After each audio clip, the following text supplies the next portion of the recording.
If you ask any tank enthusiast what the best medium tank of World War II was, you will hear one answer: the Panther. Thicker armor, a more powerful gun. On paper, a clear win. But there is just one problem. War is not a duel on a proving ground. And if you use your head instead of spec sheets, the Sherman turns out to be better than the Panther in every way that actually wins battles. Today, we break it down hard, by the facts and with no myths. Let us start with the thing they do not write about on Wikipedia: reliability. The Panther was complex, overweight, and unfinished. Its Maybach HL230 engine lasted just 150 to 200 kilometers at best. The final drive could fall apart on the very first march. Tanks broke down on the way to the front. Now open the Allied statistics. The Sherman ran for 2,000 kilometers and more without major repair. The engine, whether the radial or the twin diesel, ran like clockwork. What is the difference? The Panther was a racehorse that had to be carried. The Sherman was a work mule that just kept going and did its job. Now pay attention. Here is the main argument that changes everything. You have probably heard of the Panther's gun, the QWK-42. Long-barreled, high muzzle velocity. Penetration, fantastic. But let us be honest. How much time does a tank in a real war spend fighting other tanks? 10%, maybe 15%. The rest is infantry, machine gun nests, artillery positions, trucks, buildings. And that is where things get interesting. The 75mm gun of the Sherman had an excellent high-explosive shell, thick-walled with a large bursting charge. It shredded fortifications, cut down infantry, and set vehicles on fire. What about the Panther? Its 75mm shell, because of the extremely high velocity, had to have very thick walls, otherwise it would break apart inside the barrel. Its bursting charge was tiny. It was like shooting solid shot at infantry. In American tests, the Sherman's high-explosive round was many times more effective against troops. In other words, the Panther was blind and deaf to everything except tanks. The Sherman was a universal soldier. Now picture a typical battle in Normandy or the Ardennes. You are a Panther crewman. You are looking for an enemy tank.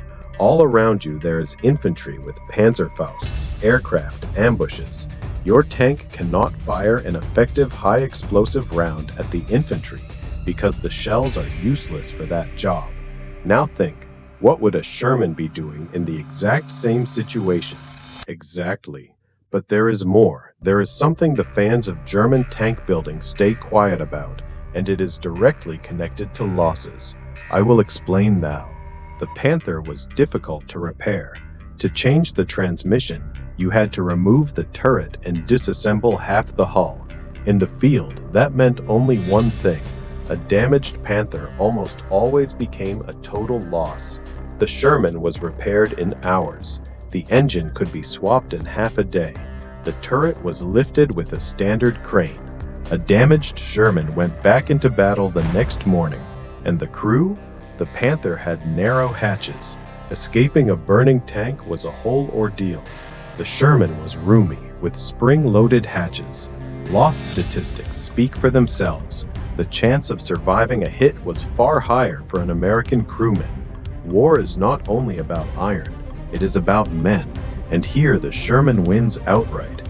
Now let us talk about something that does not appear in glossy comparison tables: fuel consumption and cross-country mobility.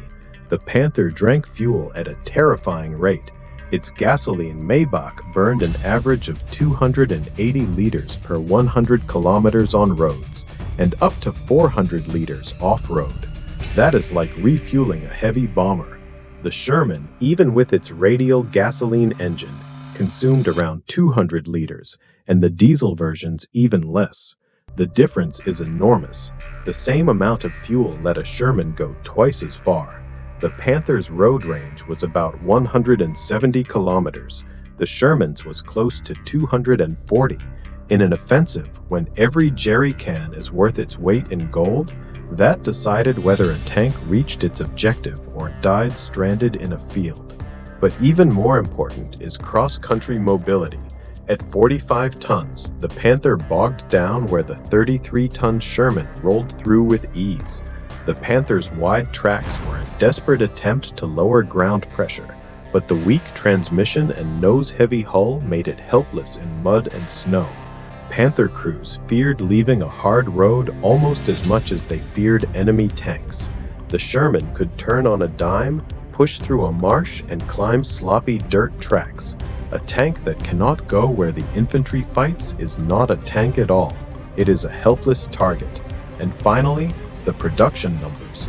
Over the course of the war, the Americans built nearly 50,000 Shermans. The Germans built around 6,000 Panthers. That means for every Sherman knocked out, the Allies could answer with 3 fresh ones. Every lost Panther was a catastrophe for the Wehrmacht. But the real key is logistics. The Sherman weighed a little over 30 tons. It crossed any bridge and traveled on standard ships and rail cars. The Panther weighed 45 tons. European bridges could not hold it.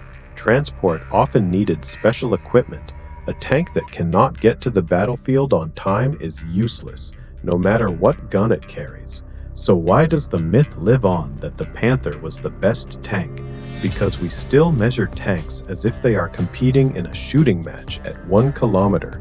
But war is mud, breakdowns, supply, infantry, aircraft, a million factors where duel statistics mean nothing. The Panther was excellent at one thing: destroying other tanks under ideal conditions. The Sherman simply won campaigns. Cheaper, more reliable, easier to repair, a better high-explosive shell, better mobility and fuel economy, higher crew survival. That is what it means to be the better tank. Not in a duel, but in the real slaughterhouse of war.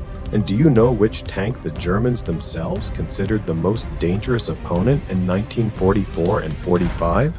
It was not the T-34, and it was not the Sherman. More on that in the next episode. Subscribe so you do not miss it, and write in the comments, do you still believe the myth of the Panther?